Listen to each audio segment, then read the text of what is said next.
John, welcome to the MindShift podcast. How you doing, man? I'm doing great, Darrell. Thank you for having me. I'm excited. Thank you. I am too, man. Local SEO is a topic. We're going to geek out on some stuff today and talk about how to help businesses grow. That's obviously a mutual path that we've run down for the last decade or so. But before we jump into a really detailed conversation on that, let's get everybody introduced to who John Vuong is. Talk to us a little bit about that. Sure. So how far back do you want to, learn a little bit about myself? Because I think your story is interesting. There was something in your bio that I read, and you said your family was one of the last of the boat people. Talk to me about that story. Yeah. So I actually, my mom had me when she arrived to Canada. So she was 8 months pregnant and therefore very close to conceiving me. And during that journey, I would say, they endured quite a bit. Like they were business people in Saigon in Vietnam. And I had 3 siblings, so older siblings, and they had to liquidate everything, convert it to gold, and pretty much just escape communism and the war to really help them strive and succeed for a better life for their children, right? So it's all about generational, positioning themselves up. And so when I arrived in Canada, obviously me being very young, naive, didn't know better, I felt like, yes, we were more of living in a government housing community. Growing up, I didn't have a lot of food, clothes, you name it, right? Like my parents did what they could. New country, new language, didn't really have many people to rely on for support and just embracing this entire new landscape, right? So they did what they had to. The children were able to all go to post-secondary education. So we all went to university, got our degrees, fully funded by ourselves, right? So we took some loans out, which for us, at least we were fortunate enough to be in a Western country. So I was in Canada, and basically in Canada, you can get loans, right? And basically with that, you went to school, and at the end, you basically pay it back, right? So over the years of after school, slowly pay it down. But yeah, like learning a lot in terms of like just the hustle. Even when I was 9 years old, I had a paper route, right? And, I was 14 when I had mine. Yeah, and really, I didn't know what that really meant, but I knew that some of the money would go to support food, right? Like, oh, I can buy milk or bread for our family, right, on a weekly basis. And then eventually, I got to a point like all throughout my high school, middle school, I was working from flyers at stadiums to a library, bookkeeper, to just anything that would give me some income so that I can buy new clothes even, right? Or kind of go for lunch once in a while with my friends, right? Like stuff like that I didn't know people actually get allowances from their parents. Like, all these things I didn't know existed. I kind of now realize as a parent, right? Yeah, man. Yeah, so you got, how many kids you have? I have the one. He's 4.5 right now. Yeah. 4.5. Yeah. So as a parent, so yeah, it's funny you say. So 2 things. That's interesting. Paper route did that. That was I actually thought of that as an entrepreneurial career actually, because I had to go out and get new subscriptions as well as to deliver the product, right? Yeah. So they wanted me to grow the route, but so it's funny. I laughed hard because I didn't have allowance. I had to go do stuff like pick up aluminum cans, take up to the recycling center, and make some change. Go to the desert every day with garbage bags and figure out how much aluminum I could pick up. So I know what you mean about that. That's funny.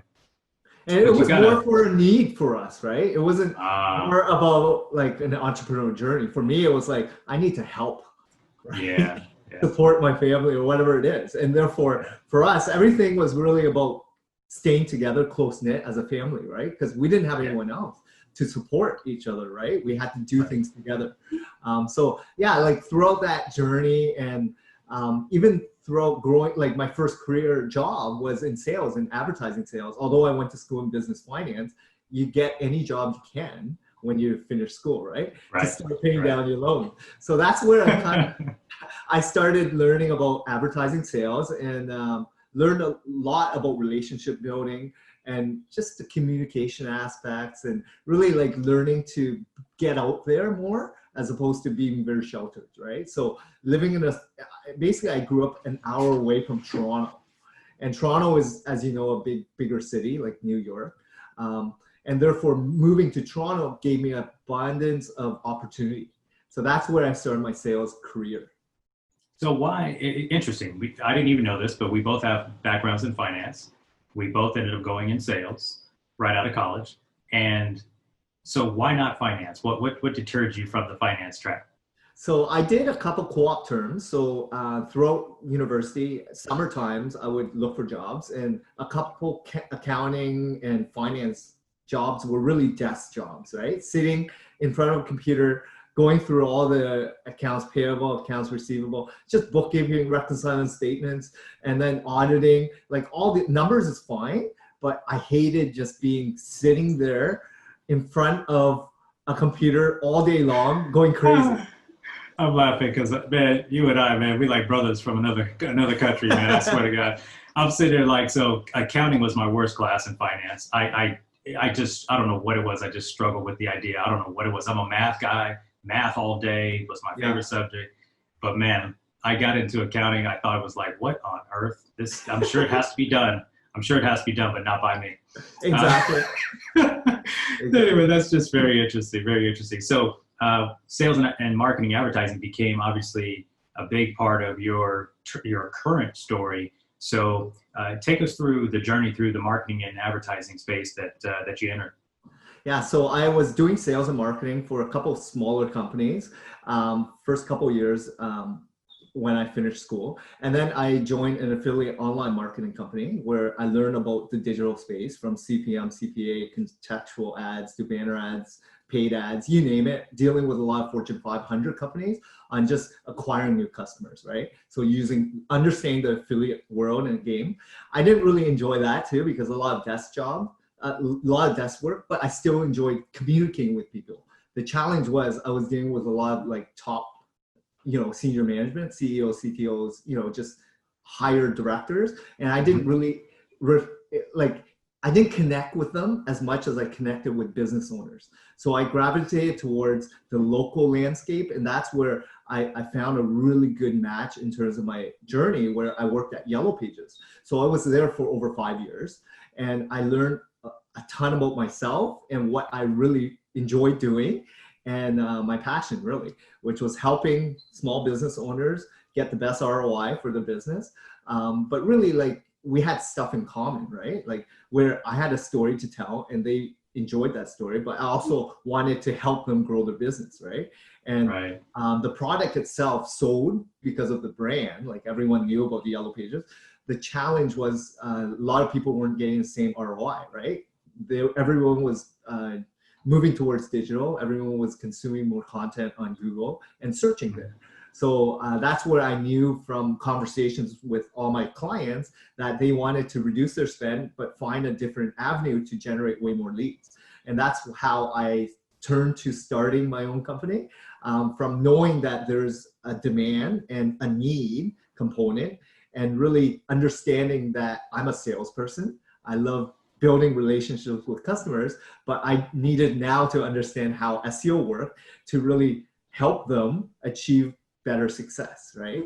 So that's how I got into that world of agency, I would say, or learning to be an entrepreneur. It's a great story and a great background, right? So it's like you took a skill that you felt really good about, which was sales, building relationships, right? And on this show, I talk a lot about, in fact, I remember doing an episode on another podcast talking about the mindset shifts that have to take place between being an entrepreneur or being an employee and turning into an entrepreneur. And I want to dig into that a little bit because you did exactly that. You were very successful at a very big company, very big name company, but you also saw some opportunities there to pivot and start your own business, become your own CEO.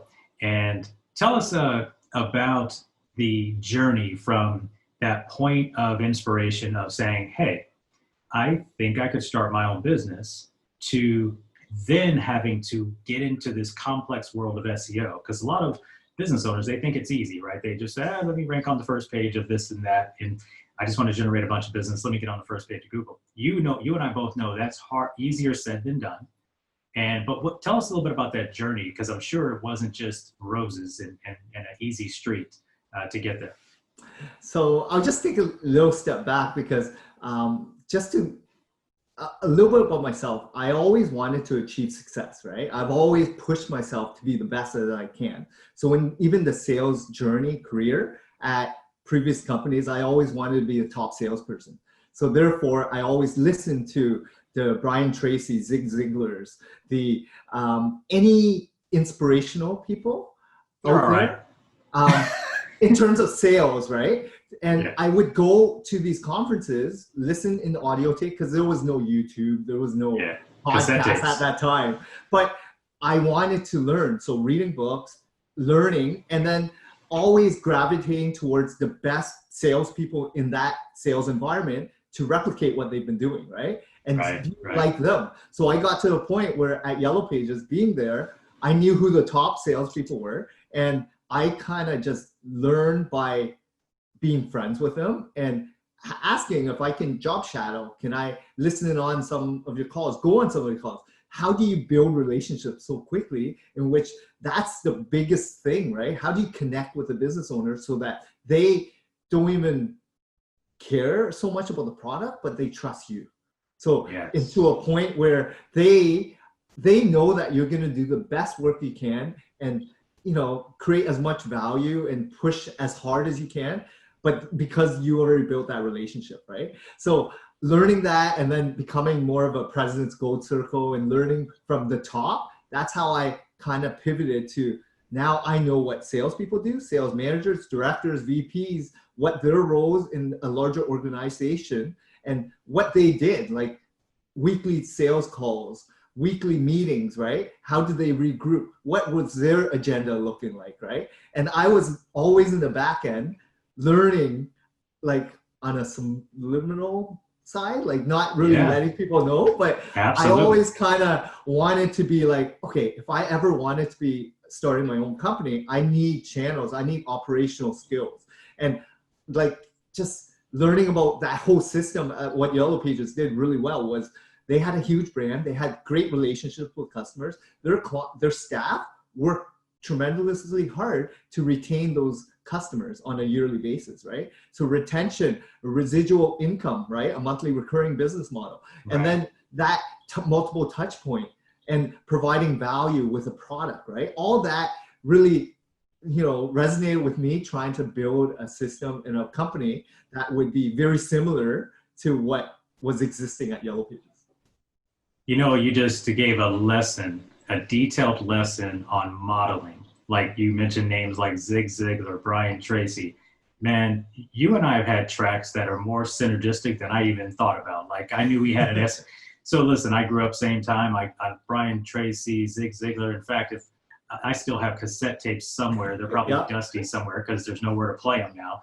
But yeah, they were the greatest. They were the icons. They're still, you know, Zig Ziglar, of course, is no longer with us, and Brian Tracy, you know, still is here. But you know, the thing that you just described though is this idea of modeling. Like you already knew you were at a successful place, and then you started saying, "Listen, let me be a fly on the wall. Let me just pay attention to what's going on in these other departments, because if I do get the opportunity, and I think I do, I'm going to need to know how to operate at those other levels, even if I'm not in those current positions right now." Such a huge lesson, right? So I think the interesting part about the entrepreneurial journey is a lot of entrepreneurs, they jump in and start a business because they're technically good at what they were doing, but they don't think about those other operational, managerial, sales, systems, you know, customer service. You know, it's like, I'm a great technician, so let me go start a business, and they often miss it. Did you ever read a book called The E-Myth by chance by Michael Gerber? Have you ever? No? Okay. But it's very much what you just described is where a lot of businesses fail, is they don't understand those other core aspects of the business, operations and sales. They're great technicians, but they don't know the other two. So you go, and when did you start your company? 2013. 2013. You don't know SEO at this time, or did you take a journey to learn SEO before 2013? nothing. I knew there was a need there, and I was selling still. So and I'll be honest, my first client, I didn't even have a laptop back then, right? Like I was bootstrapping to the T to see if this is gonna actually work or not. Right. I signed my first client up, 6-month contract, fully paid right off the bat, right? And I knew I had something. So my job was always to sell, sell, sell. And then I had to figure out how to deliver. So I knew I had customers. So I'm completely opposite of how other businesses operate because they were very strong skill set wise, technically or whatever. But my strengths have always been in sales. So really gravitate where my strengths are, get customers, and I'll figure it out. So I hired, I learned, read a ton of blogs, joined a lot of courses, kept reading, listening, just figuring things out, right? Because again, you would work 14, 16, 18-hour days for a couple years before you're able to hire more and more people, right? And that's what I did, right? Like I was strong in sales and I was just selling, right? And then Right. I made tons of mistakes, like getting the wrong type of clients. Just the profile of customers that I got were not my clients today, right? Like learning throughout the years about like how to get better as a business owner. Take us right there for a second. What's the wrong kind of client? Like what was the difference between the early clients and the client that you have today? Not by name or industry, but what was the difference? Because I tell people all the time, there's a difference between the psyche of a business owner and their internal desire. And that is the way I see it in business, because my company is nowhere near the same as we were in 2010, 11 when we started. Today, our client looks completely different. Why don't you share a little bit about that? Yeah, so at first, I would take on any client. So first client was a pet groomer, right? Fog a mirror, write a check. Exactly. And yes, they were small mom and pop shops, pizza shops, local guys that wanted help, right? They were spending money as in flyers, newspaper, smaller budget, smaller campaigns, but it was okay. It taught me a lesson because even early days, I would drive in and pick up the check, right? I would go for coffee, build some relationship. Yeah, that stuff I enjoy. But then I realized like I need to help people that are fairly successful already and wanting to take it to the next level, that have tried other forms of advertising, frustrated, but needed a real partner, a real relationship, right? And that's where I kind of grew as SEO person, company entrepreneur, I would say, and really just learn about myself and where I want to position myself as in the company.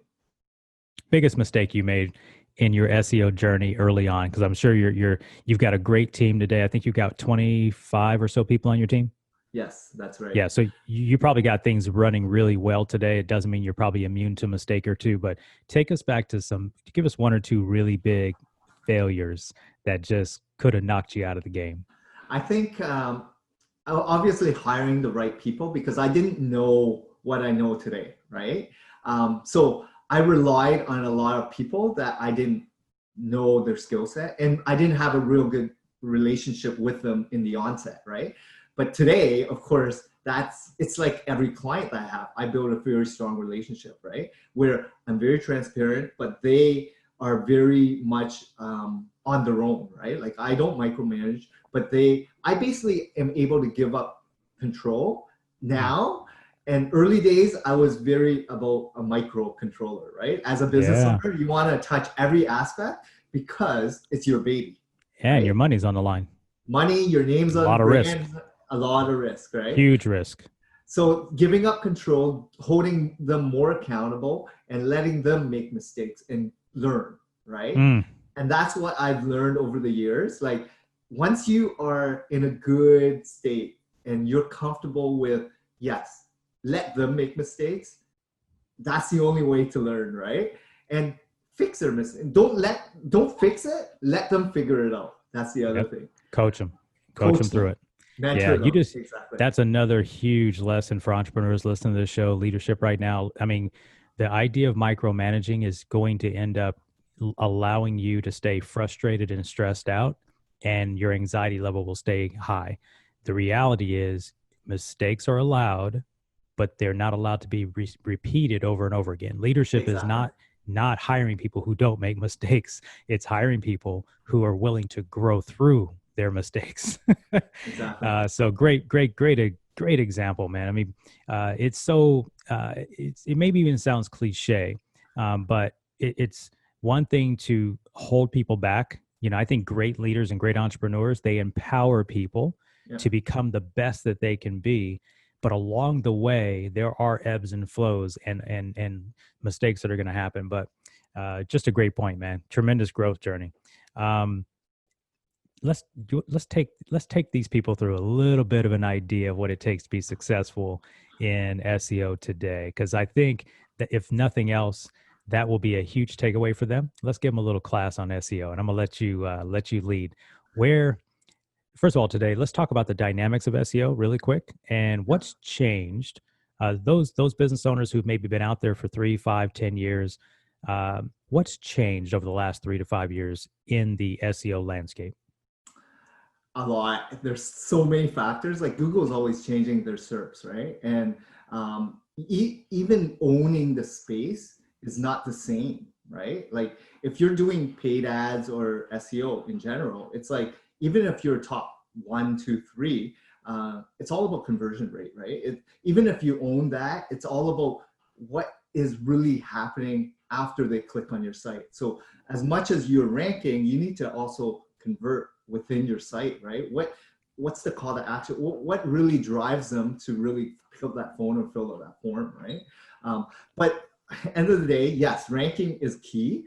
Semantic keywords, understanding like variations, trends, and then of course the foundational stuff, right? Like building a really good platform website that can really be indexed and crawled, and speed is factored. Like there's so many other factors, as you know, in the Yeah. SEO world. People just don't understand because they see a headline. They're like, okay, I got an SSL certificate. Great. Okay, that's one out of like a couple hundred other factors. Right. So what, right? Right. Yeah, let's talk a little bit about the framework, because I think a lot of people think SEO is just keywords. Today, Yes. Google has changed everything, right? Today, everyone's living on a mobile device. Yes. And, there's now, a lot of people don't know this, but Google is mobile first indexing Yeah. websites. And at least in our world, we are saying that your website should be built first via a mobile device, second via desktop. What's your thoughts there? Definitely do what Google is advising you, because that's where searchers, your users, are consuming most of the content, right? So what you have to do is think about what your ideal customers are using in terms of platform, in terms of usage. Once that usage is higher than what is traditionally done, and this is why I learned at Yellow Pages, right? They always focus on 5 pillars, right? Like the uses, the like how often, how think about like how many people had that Yellow Pages directory before technology happened, right? Like the internet or computers. That was the go-to place to consume and find business owners in general. A complete database of it versus flyers, newspapers, radio, television. Those were traditional, right? So now Google is pretty much encompassing every single type of content, from videos to audio to images to written content, right? Like there's so many different things that people are now using from Google itself. How do you hit them in a place where you capture their attention and go through that journey? And that's where SEO really can drive a lot more traffic, but it also is all about multiple touch points throughout that journey. Like how often will they check search for you to convert them? Not just Right. early stages, right? But Right. maybe during the comparison shopping phase, before the transaction phase, right? Like there's that entire buyer journey is important too. Yeah. I mean, the buyer's journey is everything. And a lot of people want to rank on the first page of Google, at least I'm sure in your agency, like in ours, they come to us wanting to rank on the first page of Google for the keyword that is closest to the purchase decision. Yeah. And it's not that that's a bad idea. However, it is a bad idea if you are just getting started with your online journey, your digital transformation, and your average competitor is 5 years ahead of you, Yeah. right? I make jokes sometimes talking to clients, and I'll say, it's great that you got serious about getting your online presence together and generating leads online, but it doesn't mean that we can just pick up the other 10 competitors and get them to move away because you got serious today. They've been serious for 10 years. So it's And always a joke. it's always great to always be relative to your main competitors, right? And people don't Yeah. see that way. They're like, oh, I can out budget them this year. Great. But they've already spent 5 years with probably larger budgets than you when things were a little bit not as digital presence. Like they've already built authority that you have none, right? Right. And so therefore, like I look at similar like Yellow Pages where traditional bricks and mortar companies that have been in business for generations, right? How did they survive? Really, the brand recognition, word of mouth, referrals, right? So how do you translate that to digital without having even a website or any digital presence, right? Like you have no credibility. So why does Google expect you to know that you have been doing this for so many years? You got to start somewhere, right? Yeah, take someone through that example, because that is where businesses are coming. They're losing touch with their businesses. They've been in business 20, 30 years. You'll see it on their website. They've been the local favorite, but now they're no longer as relevant. Where do you take a company that has been around 5, 10, 20, 30 years, even generations longer? How do you guide them through that dialogue of building authority online? Like give our listeners, like maybe the first 3 steps that you would take someone through. Yeah, and it all depends on that new customer, right? How inclined are they with change? The challenge is these business owners are probably near the end of their business life, right? Like it's all generation. They may pass it on to their children or may want to sell and exit, right? But that's the biggest thing that prevents them, right? Like to take that step where they know it's going to take 5 or 10 years.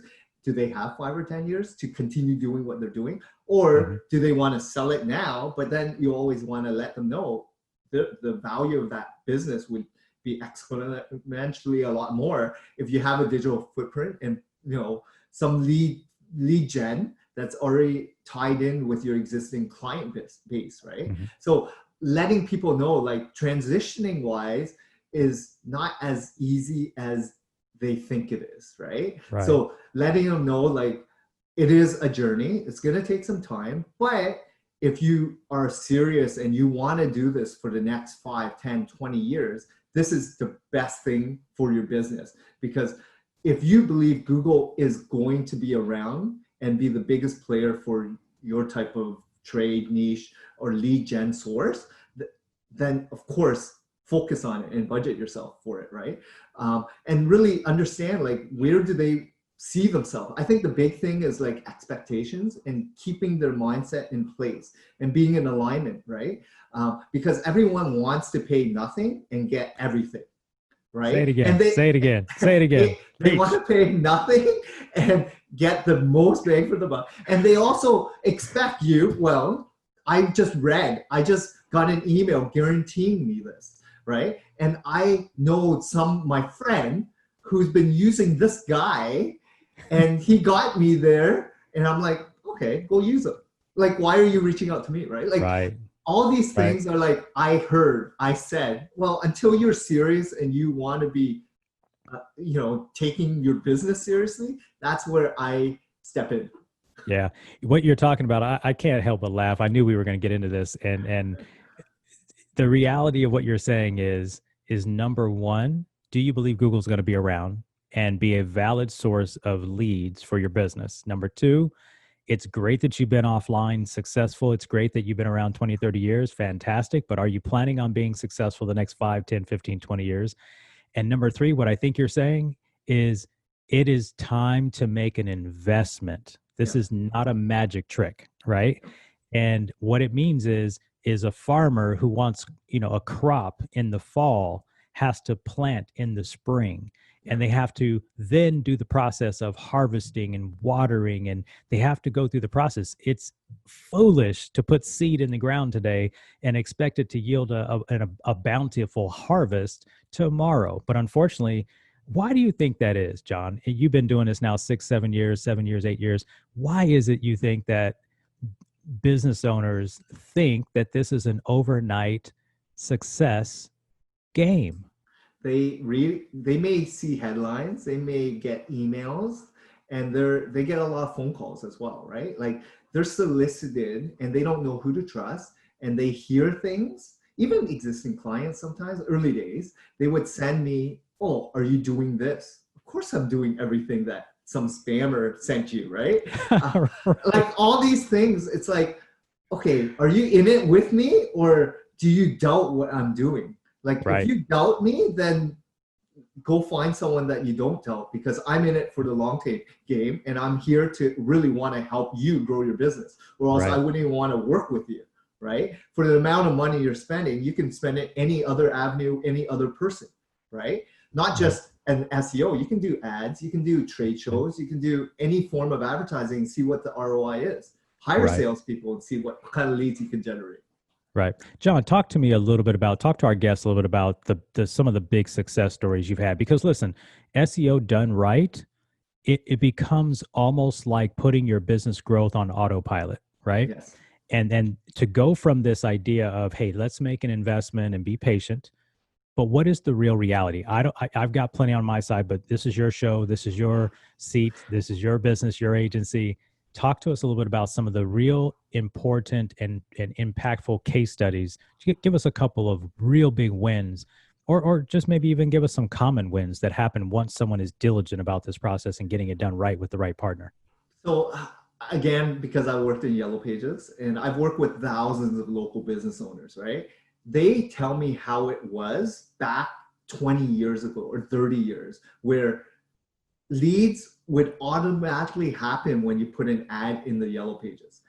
That's Mm, what I wanted to really, translate back from those clients that knew what existed. They understand what I'm talking about, because when you say, I can help you get those type of leads back then to today's world, because when you're talking to a new business owner, they don't even know how relative it is, right? Like, what are mhm. you comparing to?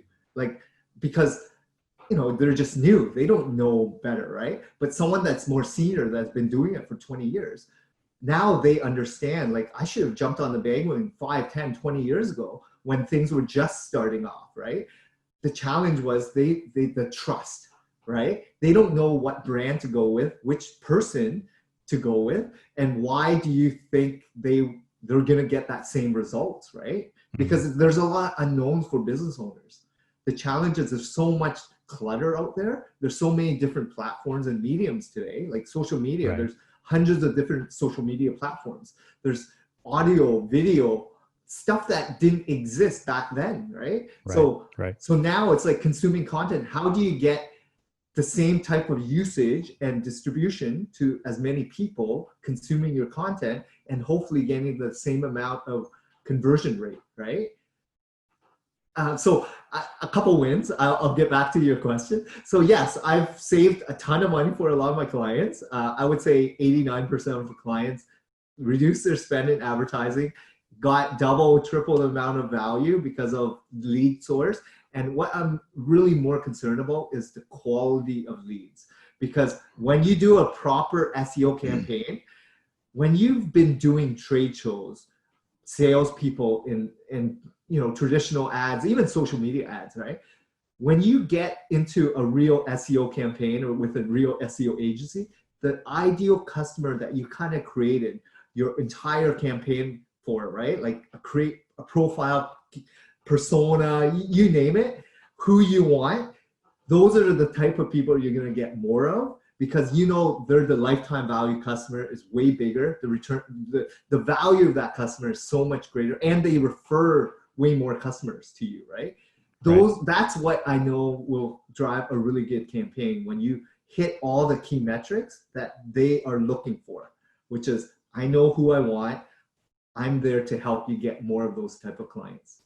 That's awesome. That's awesome. John, are you working with companies in the United States or just in Canada? What's So I have a couple in the States, but primarily like 80% of our clients are in Canada, because that's where I kind of grew up and I Of started the course, company. of course. So obviously, listen, everyone listening to this show, I'm in the space that John is in. I brought John on the show because I respect expertise in the industry, and I think our industry is suffering, unfortunately, from what John alluded to earlier, which is people that are spamming and promising things that are just not realistic in order to get business. And unfortunately, our industry right now has there's no criteria, there's no barrier to keeping bad people out of it. And so, unfortunately, and John, you can tell me if you agree, but unfortunately, we have some bad marketers in the game, and they wear the name SEO or SEO specialist or consultant, and unfortunately, the industry would shake itself out. It just happens with every industry, right? In my prior industry, I owned a mortgage company. There were a lot of bad players in that game. I think if you go to law, every industry has bad players. This industry will shake itself out. But I love John's mentality, his attitude, his focus on relationship. If you've heard anything today, it's focus on relationship first, business growth. And it isn't this pie in the sky, let me promise you something just for the sake of getting a check. He's in the long-term relationship business. And that's really, he's going to say some things to you probably that you're not going to want to hear because your email or that guy on the phone says something different. But John, where would you want people to connect with you? If they are in your area of business and service, how should people get a hold of you if they want to work with you a little bit further? Yeah, so you can check out my website. It's www.localseosearch.ca. And if you do want to connect with me on a more personal level, I'm always, learning and want to connect with great business owners and entrepreneurs. On the team page, you can actually find my LinkedIn profile and connect with John Vuong. So I'm the owner. John, that's awesome. A couple quick questions before we wrap up today's show. Are you following or learning from any coaches or mentors or advisors at this time? Currently, I do not have mentors, but I follow a lot of great people and marketers. So Seth Godin is probably someone that I really, really look up to. He's wrote a lot of books, and really I've seen him in action too. So and then there's the inspiring people like the Tony Robbins, the Gary Vee, and all those guys. I usually just once a year, I just go out and watch them inspire me a little bit. Yeah. But just, it's all about like who you want to gravitate towards. I really believe like my center of focus is people that you actually know, right? And look up to on a more personal level. And really those are foundationally great, not just entrepreneurial, because they could be painting a really rosy story, but their life is not as rosy as it is, right? So I want to get find out the personal side of them, like how's their family doing, how's their community, what's their impact like, right? Stuff that really matters, how's their health, like things that are all about lifestyle, because in the end, like life is short, right? You're in this together. It's all about relationships and experiences. And if you don't bond with people, why are you doing what you do? Right. Man, you're super insightful, man. We could go on and on. Let me ask this last question as we wrap up. I always ask my guests this, and that is, it's the big legacy question. And that is, if for whatever reason, you were not granted the privilege and the blessing to wake up tomorrow, what would you want people to know you for? Just someone that gave it all, and just happy, and put myself out there, right? Like trying my best. I mean, that's what you can really just do and control, right? But yeah, like I'm working on a lot of side projects. I'm just grateful to have an opportunity to do what I do and I love, because there's a lot of great people out there that I'm helping, right? Achieve. And I don't just go into business with partners that reach out to me. I interview them as much as they interview me to see if there's an alignment. Because for me, we can help anyone out as SEOers, but do you want to help certain people out that don't align with your core values? Brilliant. John Vuong, president, founder of Local SEO Search. Thanks for being on the MindShift podcast. It has been a pleasure, man. Awesome, Darrell. Thanks for having me. I had a lot of fun. Thank you. Absolutely. Look forward to staying connected on LinkedIn. Awesome. Thank you.